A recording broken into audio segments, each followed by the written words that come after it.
Javier Martín Reyes, doctor, abogado constitucionalista, investigador de jurídicas de la UNAM, bienvenido. Gracias por estar con nosotros. Qué gusto que te encuentres aquí en el estudio. Un gustazo, como siempre, Elisa.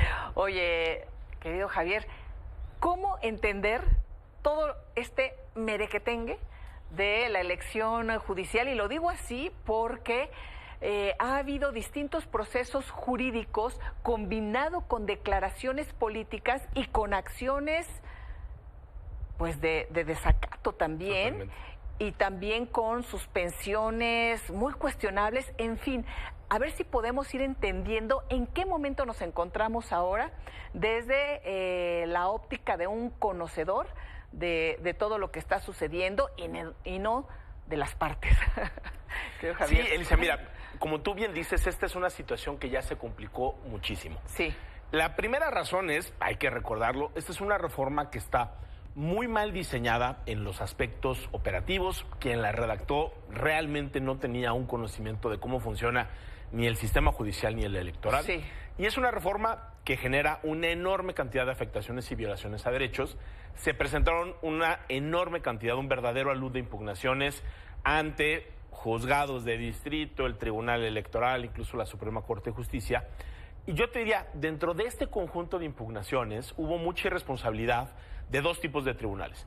Primero, unos juzgados de distrito, que son los que reciben, tramitan y resuelven amparos, que dictaron suspensiones, es decir, dijeron hay que ponerle pausa al desarrollo de todo el proceso electoral. Sí, bueno, estos fueron, y vamos a ir explicando así poco a poco, jueces que otorgaron esta suspensión. Exactamente. Y dijeron, esa suspensión decía, hay que frenar esto en lo que se resuelve el juicio de amparo. Exacto, ¿no? Ahí solo uno de los tres comités, el comité judicial, decidió cumplir con esas decisiones. Creo que son decisiones muy cuestionables, ¿no? O sea, es decir, no queda claro que un juzgado de distrito puede llegar y frenar todo un proceso electoral. Pero eran obligatorias. No cumplir esas decisiones era delito y creo que al comité no le quedaba de otra. Esto es muy importante lo que dices porque son tres comités de los tres poderes de la Unión que iban a elegir y hacer todo este proceso para las candidaturas. Y lo iban a entregar al Senado, cada uno de los tres poderes, ejecutivo, legislativo y judicial. Este comité no podía no acatar lo que decían estos jueces, que me comentas y dices, son unas suspensiones cuestionables de entrada, sí, lo que hicieron los jueces, pero el comité actuó como debería ser, porque si no acatan, ellos son acreedores de responsabilidades penales, o sea, incluso, digamos, cárcel, sí, no. O sea, la Constitución lo establece con claridad, ¿no? Sí. Una autoridad que no cumple con una suspensión corre el riesgo eventualmente de ser privado de su libertad. Mira, ¿no? aquí hicimos estos gráficos con estos rostros de quienes presiden, ¿no?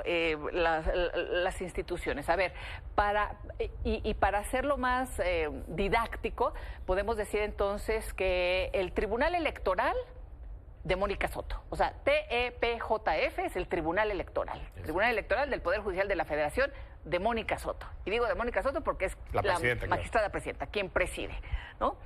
La Suprema Corte de Norma Lucía Piña, la ministra presidenta de la Suprema Corte de Justicia de la Nación. Después, el INE, el Instituto Nacional Electoral de Guadalupe Tadei, porque lo preside la consejera presidenta Guadalupe Tadei.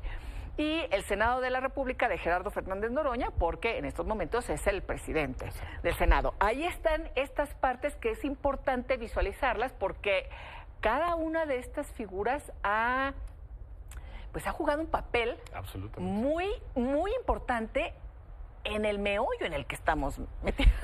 Precisamente, en este nudo gordiano. Totalmente. El segundo tipo de resoluciones muy cuestionables fueron precisamente resoluciones de ese tribunal que encabeza Mónica Soto. ¿Por qué, Elisa? Porque primero fue el propio INE y luego otros actores que dijeron, oigan, no nos gustan estas suspensiones que dictaron los juzgados de distrito. Jueces. En vez de ir a impugnarlas, porque la propia ley de amparo, Elisa, plantea vías para impugnar decisiones incorrectas dictadas en suspensión. Ahí está el recurso de queja, ahí está el recurso de revisión. Y dijeron, no, nos vamos a otra cancha, nos vamos con otro tribunal. Precisamente, van al Tribunal Electoral. Entonces, el INE de Guadalupe Tadei, en vez de ir a la Suprema Corte de Norma Lucía Piña, se fue al Tribunal Electoral de Mónica Soto. Y aquí esto es muy importante porque yo he escuchado algunos argumentos en donde dice, sí, eso es lo que tenía que hacer la consejera Tadei, porque este es un tema electoral. Pero no, estamos hablando de ley, de un juicio de amparo, que eso lo atiende la Suprema Corte. Y creo que también ahí es parte del engaño, ya también, o del desconocimiento, no sé cuál de los dos, en donde, por ejemplo, desde el Senado, Morena Gobierno ha indicado, es que no es competencia de la Corte, y es competencia del tribunal de Mónica Soto. Y en realidad yo creo que lo que pasa, Elisa, es que hay algunos aspectos de la reforma judicial que claramente son electorales. O sea, es decir, ahora vamos a ir a votar. Que sí van al tribunal electoral. Pero hay muchísimos otros más. Tú piensas, el tema de los fideicomisos, la destitución de las personas magistradas, el tema de la limitación al funcionamiento del amparo, todos esos temas... Todo esto que viene incluido con la reforma judicial que se aprobó. No son electorales y tendría que resolverse en la cancha, como bien dices, de los tribunales de amparo. ¿Y cuál es el último tribunal que puede revisar los recursos de revisión, atraer amparos? La Suprema Corte de Justicia. El Tribunal Electoral se va por la libre, dicta unas sentencias que son de verdad, o sea, kafkianas, Elisa, porque por un lado dicen, no nos pronunciamos sobre las suspensiones, pero INE, comités de evaluación, ustedes sigan. ¿Qué fue lo que pasó? A ver, INE y Comité de Evaluación, que son los comités básicamente de Morena Gobierno, los de Legislativo y Ejecutivo, aunque también le dice al Judicial, pero esto es muy importante porque entonces el Tribunal de Mónica Soto, con 3 votos, porque hay que decirlo que el Senado de ahora Noroña no quisieron elegir a las dos magistraturas que faltan del Tribunal de Mónica Soto, que tendrían que ser 7. Entonces se quedaron con 5 y 3 de los integrantes, incluida Mónica Soto, han votado de manera muy favorable a Morena Gobierno, ¿no? Yo diría, de manera muy famosa, lo dijiste de manera muy amable. O sea, sí es así. Porque la última resolución incluso, Elisa, es un verdadero despropósito, porque ¿qué pasó ahí? Cuando el comité del Poder Judicial dice, oigan, yo estoy entre la espada y la pared, porque tengo suspensiones que me dicen que me tengo que frenar y una sentencia del tribunal que me dice avanza, ¿qué es lo que dice?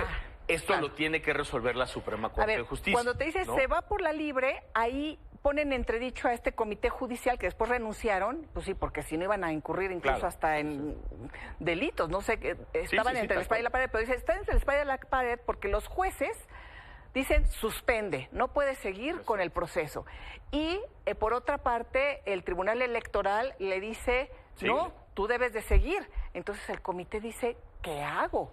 ¿Hacia dónde tengo que mirar? Los otros comités obedecen al Tribunal Electoral de Mónica Soto. O sea, dicen, yo no obedezco a los jueces y me voy por lo que dice Mónica Soto. Ellos pasan las suspensiones o sea, por el arco lo de del Ejecutivo y Legislativo de mayoría morenista, ¿no? Y luego hay una última decisión del Tribunal Electoral, donde de verdad es una locura, porque termina haciendo sentencia algo que el presidente del Senado, ¿no? Gerardo Fernández Noroña, había soltado como ocurrencia, porque Noroña lo que dijo en su momento fue, pues a ver, si el Comité del Poder Judicial ya le puso pausa, no pasa nada.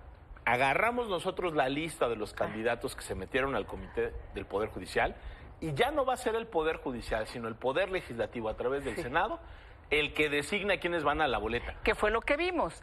Eso lo dijo Gerardo Fernández Noroña primero que la resolución del Tribunal de Mónica Soto. Fue primero la sugerencia de Noroña y posteriormente y así resolvió el tribunal. Y además, mira, hombre, el tema no es que haya coincidencia entre los actores. El tema, Elisa, es que eso que se inventó el Tribunal Electoral, de que ya no era el judicial, sino el legislativo, ya no era evaluación, sino era insaculación directa, no está ni en la Constitución ni en la ley que aprobaron Morena y aliados, ¿no? Entonces, es un procedimiento que se inventa el Tribunal Electoral. Que ya está fuera de la ley en estos momentos. O sea, fuera del orden constitucional. Digamos. Y esa yo sí te diría, mira, en este concierto de irresponsabilidades, porque hay que decirlo, hay muchísimas, esa actuación en particular de esos 3 integrantes de la Sala Superior, de verdad nos tienen en esta situación, pues yo te diría ya muy crítica, Elisa, donde los actores políticos deciden cuándo cumplen y cuándo no cumplen y a qué tribunales les hacen caso, ¿no?